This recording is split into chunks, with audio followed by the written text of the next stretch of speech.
पहले की बात है। एक छोटे से शहर मंगलापुर में दो बहनें रहती थीं। दोनों बहनों में बड़ा प्रेम था। उनके माँ बाप की बचपन में मृत्यु हो गई थी। बड़ी बहन राधा घरों में काम करके अपना और अपनी बहन सीता का पेट पालती थी। एक दिन की बात है। राधा, ऐसा कब तक चलेगा? रोज रोज वही खाने की दिक्कत। ना ही हम सब ठीक से खा पाते हैं और ना ही पहन पाते हैं। पर मैं भी क्या कर सकती हूँ बहन, मुझे इस काम के अलावा और कोई काम भी तो नहीं आता।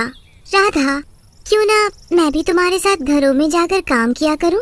खबरदार, अभी तेरी पढ़ने लिखने की उम्र है और तू घरों में जाकर काम करने की बात कर रही है। अरे, मैं तुझे पढ़ा लिखा कर टीचर बनाना चाहती हूँ। राधा की बात सुनकर सीता चुप हो जाती है। वो कुछ नहीं बोलती और जाकर चुपचाप सोने चली जाती है। क्या करूँ इस लड़की का, ये तो कुछ समझती ही नहीं। मैं तो इसे पढ़ाना लिखाना चाहती हूँ, पर यह है कि काम करने की जिद कर रही है। और अगले दिन, सीता, सीता, मैं काम करने जा रही हूँ, तुम अपना ध्यान रखना और किसी को भी घर में मत आने देना। ठीक है राधा, तुम आराम से अपने काम पर जाओ। राधा अपनी मालकिन के घर काम करने जाती है। घर का काम करके वो शाम को अपनी मालकिन से पैसे मांगती है। मालकिन जी, मुझे कुछ पैसे की जरूरत है, मुझे कुछ पैसे दे दो। अरे, अभी तो तुझे परसों ही पैसे दिए थे, फिर तुझे इतनी जल्दी पैसे की क्या जरूरत पड़ गई? वो मालकिन जी, मुझे अपनी बहन के लिए किताबें खरीदने के लिए चाहिए। अभी नहीं है मेरे पास पैसे वैसे। और क्या करेगी तू अपनी बहन को पढ़ा लिखा कर, और रोज रोज तू पैसे मांगती है। अरे, मैं नहीं दे पाऊंगी, तुझे काम करना है तो कर, वरना जा यहाँ से, समझी? मालकिन जी, आप ऐसे मत बोलिए, मैं अपनी बहन को पढ़ा लिखा कर टीचर बनाना चाहती हूँ। अब तू उसे टीचर बना या चाहे कुछ बना, मेरे पास नहीं है पैसे। देख, मैं ये तुझे रोज रोज पैसे नहीं दे सकती और तू कल से काम पर मत आना। अरे मालकिन जी, आप ऐसा मत बोलिए, आप काम नहीं कराएंगी तो हमारा गुजारा कैसे होगा? वो मुझे नहीं पता, अब तू जा यहाँ से, चल निकल, चल फुट। राधा वहाँ से उदास मन से जब शाम को काम करके लौट रही होती है तो वो पूरे रास्ते यही सोचती आती है, जब सीता मुझसे पैसे मांगेगी तब मैं उसे कहाँ से दूंगी और उसे कैसे बताऊंगी कि मालकिन ने मुझे काम से निकाल दिया है। राधा ये सोचते सोचते वही रास्ते में एक पेड़ के नीचे बैठ जाती है और रोने लगती है। राधा जिस पेड़ के नीचे बैठी रो रही होती है, उसी पेड़ पर बैठी चुड़ैल राधा को रोते देख रही होती है। तभी चुड़ैल राधा के सामने आ जाती है। चुड़ैल, चुड़ैल! राधा चुड़ैल को देखकर भागने लगती है। अरे अरे, भागो मत, मुझसे मत डरो, मैं तुम्हें कुछ नहीं करूँगी। पर तुम तो चुड़ैल हो और मैं कैसे मानूं कि तुम मुझे कुछ नहीं करोगी? हाँ? अरे सच में कुछ नहीं करूँगी।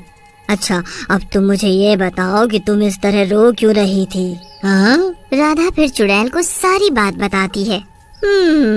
तुम चिंता मत करो, सब ठीक हो जाएगा, अब तुम बस अपने घर जाओ। राधा जब अपने घर जाने लगती है तो चुड़ैल भी राधा के साथ साथ उसके घर चली जाती है। इस बात का पता राधा को नहीं चलता कि चुड़ैल उसके साथ उसके घर आ गई है। राधा के घर आते ही सीता राधा से पैसे मांगती है। राधा, तुम अपनी मालकिन से पैसे मांग कर लाई हो? वो सीता, मालकिन ने मुझे पैसे देने से मना कर दिया। पर तू चिंता मत कर बहन, मैं कहीं न कहीं से पैसे का इंतजाम कर दूंगी। राधा ने मन ही मन सोचा कि मैं सीता को कैसे बताऊं कि मालकिन ने मुझे काम से निकलवा दिया है। राधा, क्या बात है, आज तुम कुछ उदास लग रही हो, कुछ हुआ है क्या? राधा सीता की बात सुनकर रोने लगती है।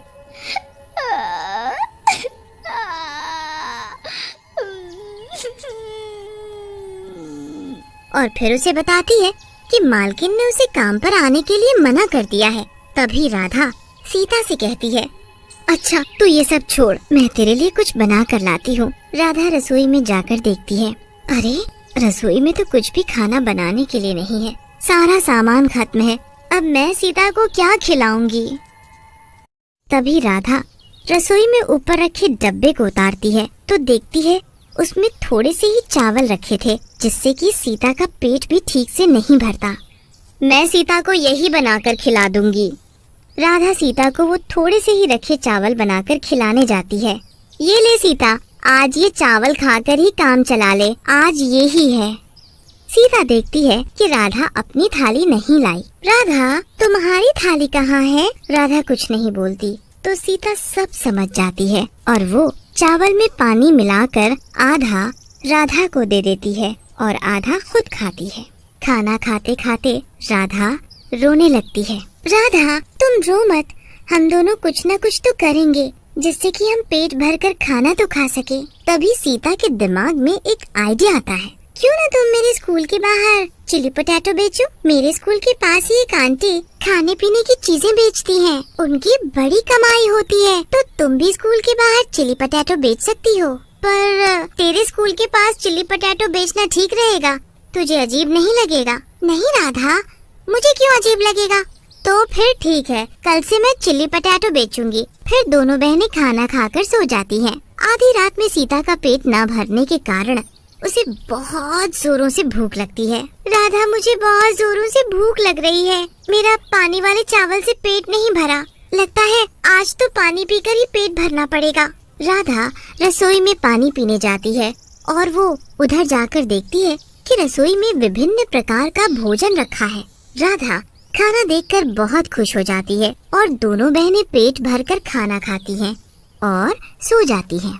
और अगली सुबह राधा सुबह जल्दी उठकर चिली पोटैटो बनाने की तैयारी करने लगती है। जब चिली पोटैटो बनकर तैयार हो जाता है, सीता, मैं चिली पोटैटो बेचने जा रही हूँ, तुम समय से स्कूल चले जाना, ठीक है? ठीक है राधा। राधा स्कूल के बाहर चिली पोटैटो बेचने लगती है। चिली पोटैटो ले लो, चिली पोटैटो ले लो, गर्मा गर्म चिली पोटैटो, आ जाओ जल्दी जल्दी आ जाओ, ताजे ताजे गर्मा गर्म, जो खाएगा वो उंगलियां चाटता रह जाएगा। जल्दी जल्दी आओ, चिली पोटैटो खाओ। दीदी, एक प्लेट चिली पोटैटो दे दो ना। अभी देती हूँ बच्चों, अभी देती हूँ, ठहरो जरा। राधा उसे चिली पोटैटो दे देती है। वो बच्चा चिली पोटैटो खाने लगता है और खाकर कहता है, अरे वाह, ये तो बड़े स्वादिष्ट चिली पोटैटो है। दीदी, मुझे एक प्लेट और देना। अरे, तुम्हें चिली पोटैटो अच्छे लगे? हाँ दीदी, मुझे और खाना है। हाँ, अभी देती हूँ। राधा उस बच्चे को एक प्लेट और देती है और जब उसके चिली पोटैटो बिक जाते हैं, तब वो अपना ठेला लेकर अपने घर की ओर चल देती है। देखते ही देखते राधा की दुकान पर चिली पोटैटो अच्छी मात्रा में बिकने लग जाते हैं। राधा एक दिन सीता से बात करते हुए, अरे सीता, मुझे अब लग रहा है कि मुझे हेल्पर की जरूरत पड़ेगी। अब रेहड़ी पर बहुत भीड़ होती है। राधा ये बात बोलती है, तभी चुड़ैल उनके आगे आ जाती है। अरे, तुम तो वही चुड़ैल हो ना जो मुझे पेड़ के नीचे मिली थी? हाँ, मैं वही चुड़ैल हूँ और मैं तुम्हारी तब से मदद कर रही हूँ। अरे कैसे? और तुम यहाँ कैसे आई? मैंने उस दिन तुम्हें रोते हुए देख लिया था और मैंने तभी ठान लिया था कि मैं तुम दोनों की मदद करूँगी और तभी से मैं तुम्हारे साथ आ गई।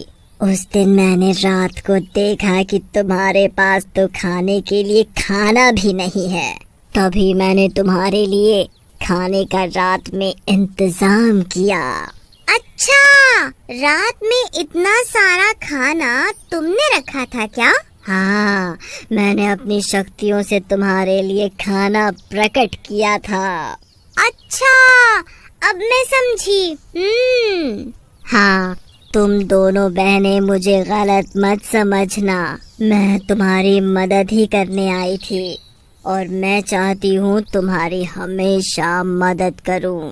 अच्छा, तो तुम मेरी चिली पोटैटो बेचने में मदद करोगी? हाँ हाँ, क्यों नहीं, बिल्कुल करूँगी। अगले दिन से ही राधा और चुड़ैल दोनों एक साथ रेड़ी लगाते हैं और चिली पोटैटो बेचते हैं और खूब पैसे कमाते और सीता की अच्छे से पढ़ाई करवाते।